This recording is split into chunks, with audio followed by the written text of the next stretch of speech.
What's up, guys? This is Hayden Schaap. Welcome to my study of 7 Habits of Highly Effective People. I'm doing a documentation of my study of 7 Habits because this is one of the most impactful books that I've ever read.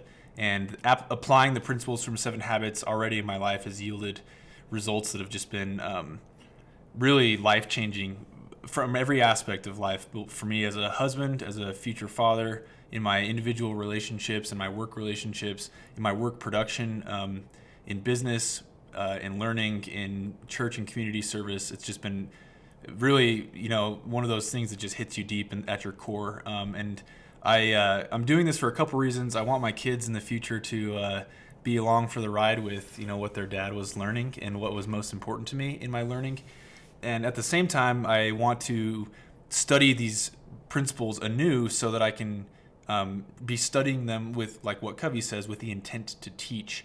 Because if I can study with the intent to teach, then that will help ingrain those principles more fully within my life to be able to apply them to the things that I'm doing.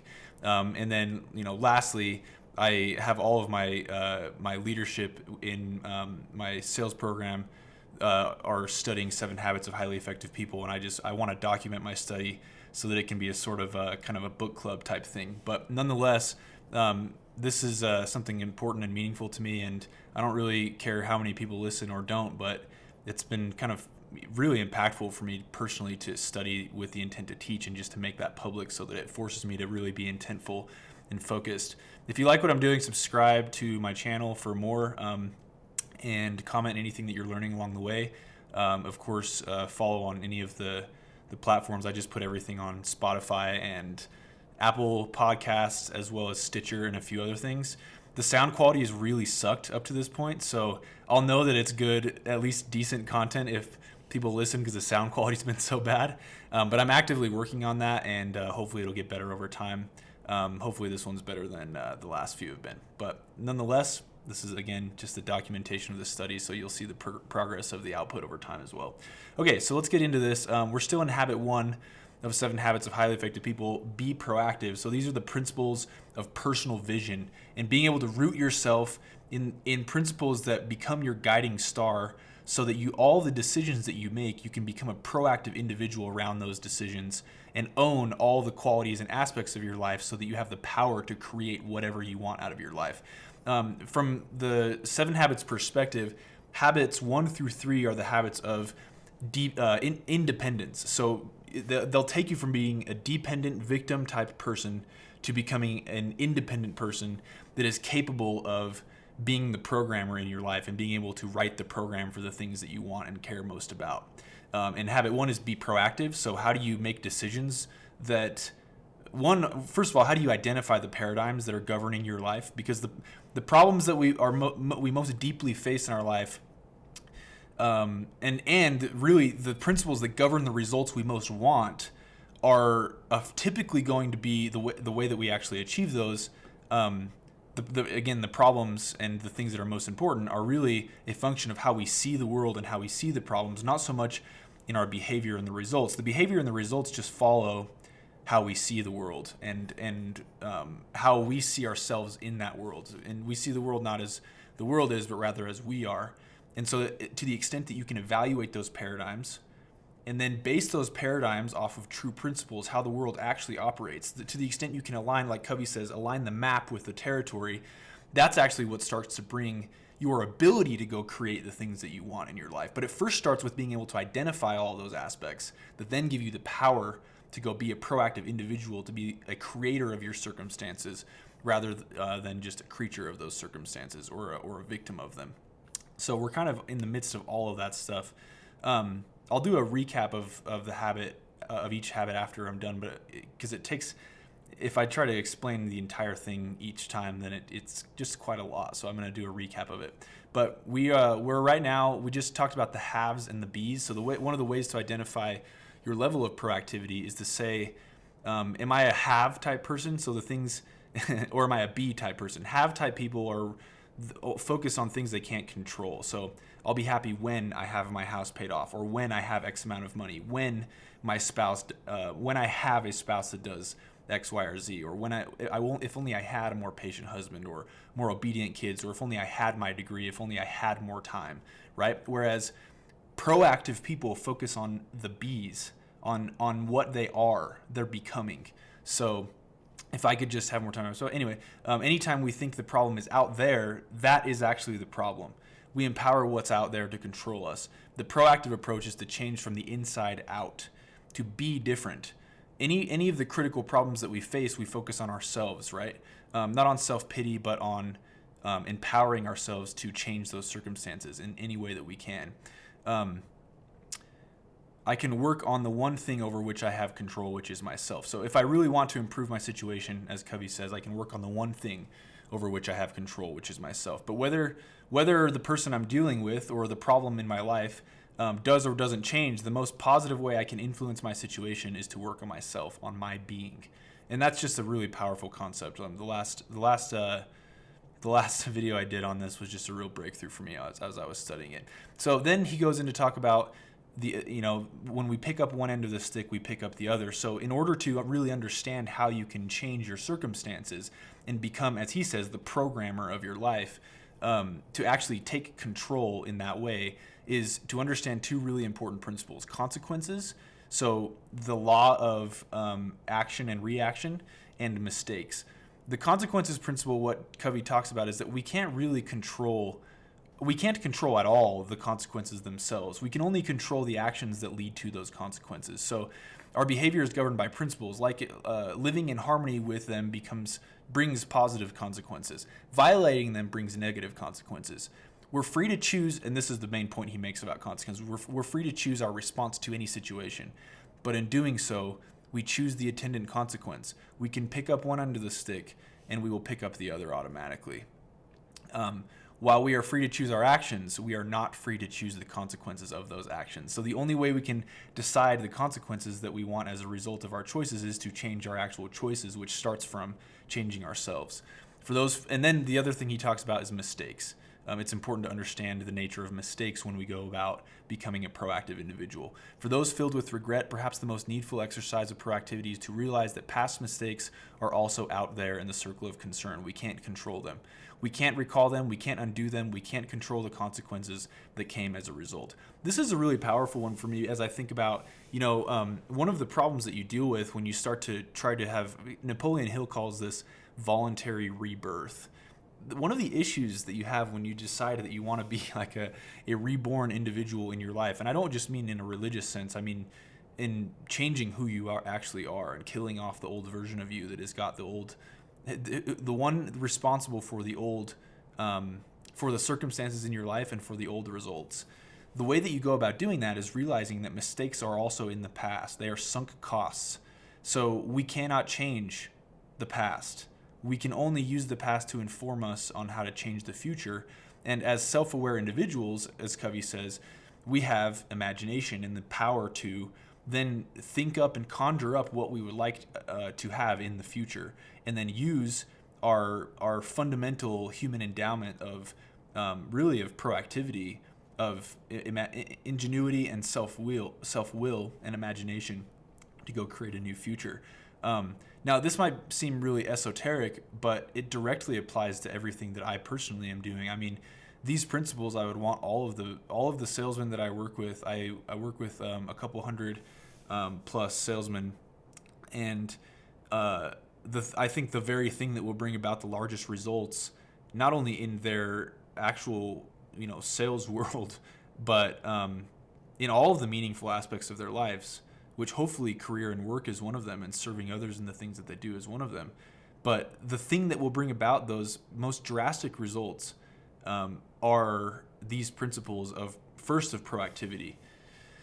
And really realizing that, like, when you go to change your future results, you have to realize that your past results are sunk costs, that it does no good making your decisions based on those past results. You can only repent of them or turn away from them. As the direct definition of that word, you can only turn away from those past results and focus on who you need to become for the future based off of where you are currently. And in recognizing and owning those past results is important, but it's not important to have guilt or dwell on them. So, for those filled with regret, perhaps the most needful exercise of proactivity is to realize that the past mistakes are also out there in your circle of concern. And I'm going to finish this one today because we didn't get a chance to go over all of this. In fact, we're actually going to finish all of habit 1 today. So this is a cool story he tells about his son. As a college quarterback, one of my sons learned to snap his wristband between plays as a kind of mental checkoff whenever he or anyone made a setting back mistake. So the last mistake wouldn't affect the resolve and execution of the next play. The proactive approach to a mistake is to acknowledge it instantly, correct and learn from it. This literally turns a failure into a success. Success, said IBM founder TJ Watson, is on the far side of failure, which is such a cool thought. And as a side note, Covey did a lot of leadership training for IBM, and in their management consulting was much of it was done with IBM. I love that idea that like our mistake. What does he say? Success is on the far side of failure. That's such a powerful concept. Success is on the far side of failure. And what does Covey say? That the most powerful way to get results and by learning from failure is to quickly acknowledge. So what does he say? The proactive approach to a mistake is to acknowledge it instantly and correct and learn from it, and almost unemotionally. I think people, when they get too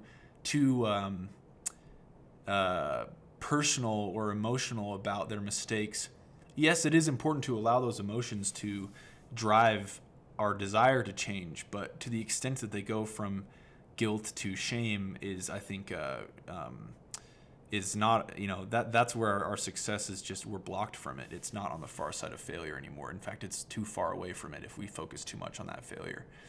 And then Covey continues, but not to acknowledge a mistake, not to correct it. I'm going to highlight this for myself to go back to.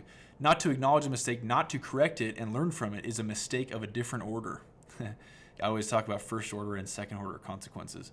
It usually puts a person on a self-deceiving, self-justifying path, often involving rationalization, rational lies, as Covey talks about, to self and to others. The second mistake, this cover-up, empowers the first, giving it disproportionate importance and causes far deeper self-injury. So I think this powerfully actually goes in line with what he says is one of the main like cruxes of becoming an effective person and having true actual happiness in your life by so doing, and true meaning, right, based off of true principles, is the idea that when we make decisions, we should not only view the outcome of those decisions, but we should view who we become as a result of them. So the outcome of a decision is the first order consequence.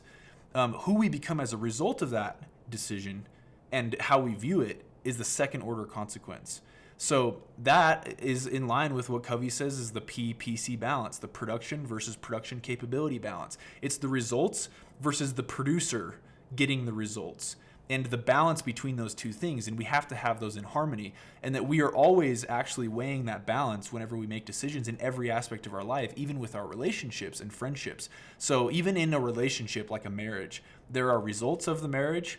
There are the feelings that come from it. There are the even financial results, mental, emotional, cognitive, spiritual results of a marriage, and then there's the marriage itself, the producer of those results. And we have to have a balance on seeking both of those things, on seeking the results by seeking improvement in the capacity of the producer of the results.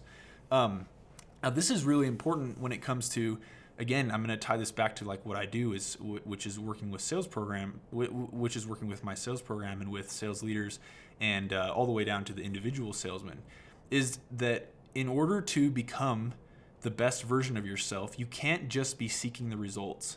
You fundamentally have to be able to view your pursuit of a goal as seeking to become the type of person that can produce those results, and making sure that that type of person is in line with what you value most, which, as Covey says, it's not just about valuing something or making choices aligned with those values. We're always making choices aligned with our values. It's about making sure that what we value most are true principles, because those are unchanging. And as we do so, it's keeping in mind that any decision that we make has two consequences. It has one consequence of results, production, P, and it has another consequence of the producer of those results, the PC, or the production capability. And to the extent that I can always view whenever I achieve a goal, I'm not just getting a result, I'm becoming the type of person that can produce that result at will over time, right? I'm increasing my capacity. And I think that that's what he's defining here is happening when we get too focused on covering up mistakes and not acknowledging them for what they are, is you actually diminish your capability because you give more power to the result of the mistake, which is like such a fascinating concept because, again, it's about the result versus the result, the person who's producing a result, the PC, the production capability, the asset producer. So we diminish our ability to produce the results we most want or most crave in our life when we cover up mistakes or try to give different meaning to them that's false. And this is, I mean, that's just such a fascinating concept, right? Not to acknowledge, I'm going to read that again. Not to acknowledge a mistake or not to correct it and learn from it is a mistake of a different order. It's the second order consequence. It's the one that affects the PC, the production capability, us, the producer, right? It usually puts a person on a self-deceiving, self-justifying path, often involving rational lies to self and to others. The second mistake, this cover-up, empowers the first, giving it disproportionate importance and causes far deeper injury to self. Gosh, that is just it's so powerful. I see this all the time when, again, coaching salesmen, it's really easy to get in the habit of convincing people that you're something when you're not. Like, I see that's a really good salesman's most dangerous battle, is getting really good at convincing even themselves of things if they're not careful and you just have to make sure that you're always aligning yourself with true principles. Otherwise, you run the risk of telling deceitful lies to yourself first, and then that stems out to others as well. But this most happens when, like, you make a mistake, and you should. I think it's important to understand, like, mistakes are things to be learned from and to inform how we make decisions in the future, and that they shouldn't be, emotionalized. And to the extent that we emotionalize them, we start rationalizing or justifying them, which then gives disproportionate importance to the mistake itself, causes really, like as Covey says, far deeper injury to ourselves, to us as the asset producer. Whatever that asset is, be it a happy marriage, be it ability to make and produce income. Anytime we're shortcutting and justifying mistakes in the short term, we're causing far more injury in our ability to produce what we actually most desire in the long term, which I think is just a really powerful concept. Okay, let's get on to the next page here. It's not what others do or even our mistakes that hurt us most. It's our response to those things. Chasing after the poisonous snake that bites us will only drive the poison through our entire system. It's far better to take measures immediately to get the poison out. Our response to any mistake affects the quality of the next moment. It is important to immediately admit and correct our mistakes so that they have no power over that next moment and we are empowered again. Fascinating. I love that. That's so cool. I come from a situation that I put myself in where I started to care too much about what people were thinking about me. And this is something that I actively work on. And so to the extent that I care too much about what people think about me, I'm always going to try to make sure that my mistakes are covered up in a way that people view me a certain way, right? But as Covey talks about, if I can go make sure that the way I'm living my life is based off of true principles, then that itself empowers me to not actually care what other people think. In my study this morning, I always like to study at the gym, and one of the things that I was reading Covey's book called Principle Centered Leadership, and I was just taking notes on things that I wanted to make little snippets of content for my sales program out of. And one of the things he says is our security lies in our integrity to true principles. How we live according to those true principles: honesty, fairness, thinking win-win, the dignity of others and putting that first in our lives, making decisions based off of true unchanging principles rather than based off of things that are changing. That gives us that actually gives us great compassion.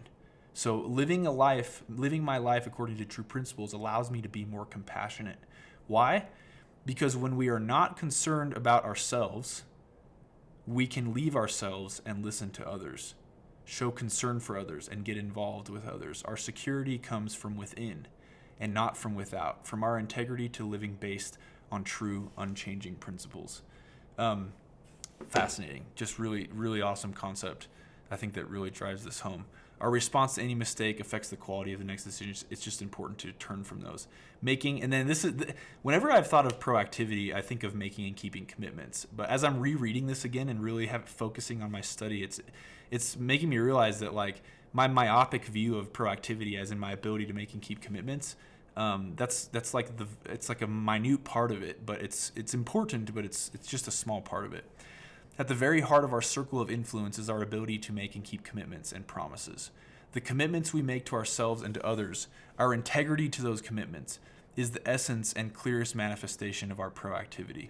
It's also the essence of our growth. Through our human endowments of self-awareness and conscience, we become conscious of areas of weakness, areas of improvement, areas of talent that could be developed, areas that we need to be changed or eliminated from our lives. Then as we recognize and use our imagination and independent will to act on that awareness, making promises, setting goals, and being true to them, we build the strength of character, the being that makes possible every other positive thing in our lives. It is here that we find 2 ways to put ourselves in control of our lives immediately.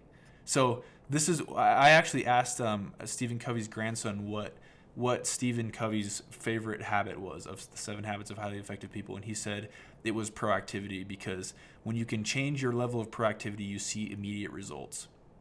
Because you see immediate first order consequence results that are satisfying and that lead you to want to be a more proactive person, which is exactly what he's saying here. We can make a promise and keep it. We can set a goal and work to achieve it. As we make and keep commitments, even small commitments, we begin to establish an inner integrity that gives us the awareness of self-control and courage and strength to accept more of the responsibility of our own lives. By making and keeping commitments to ourselves and others, little by little, the honor becomes greater and greater. Our honor becomes greater than our moods. That is the thing that he said. So they did this study called, and they basically wanted to see what is the common denominator. The study is literally called the common denominator of success. And the study set out to define what makes people successful. Like, what is the common thing that makes people successful if you just boil it down into one thing? Success as they defined it, right? Because success is that's a dangerous word if you don't define it right. And this study showed that the common denominator of success was people's ability to subordinate their moods and their immediate emotions to the strength of their cause. It's not that they didn't want to do certain things like everyone else. It's that they chose not to because they had a deeper why burning within them. And he actually might talk about this here next. The power to make and keep commitments to ourselves is the essence of developing the basic habits of effectiveness. And Ed Milet talks a lot about how making and keeping commitments to ourselves allows us to trust ourselves. And the only way you're going to go do something really big that you want in your life or have a really meaningful impact is if you can first trust yourself, because everything else stems from that. Like right now, I'm really deep into building out my goal for the sales season because my sales season, really is only from, well, mine's year round, but we work in doing door-to-door cold calling and in summer sales typically, and this is the majority of the people that I work with are doing that. And I often find that the people who most quickly abandon the big goals they set for themselves relative to others, right? The people who most quickly abandon those big goals are the ones who have the hardest time keeping small commitments to themselves. Why is that? Because if you can't trust yourself to do something small, like get up on the first alarm in the morning, or like a commitment that you make to your wife on the daily, if you can't trust yourself to follow through for yourself or to the people that you care about in your immediate circle of influence, then how on earth are you going to trust yourself to follow through with a goal that's big? And so as I'm setting my own goals for the sales season, I'm trying to make sure that I view them with like utter reverence and respect, because if I develop the habit of setting audacious goals but then never following through with them, that is a recipe for giving myself, or at least thinking that my identity is something that it's not. And I know for sure that my identity is something divine and beyond what I can even conjure up for myself. And to the extent that I behave in accordance with that identity, and I can make and keep commitments to myself, and I'm true to myself and to the people around me that I care about most, then I can actually set audacious goals relative to my peers and go after them.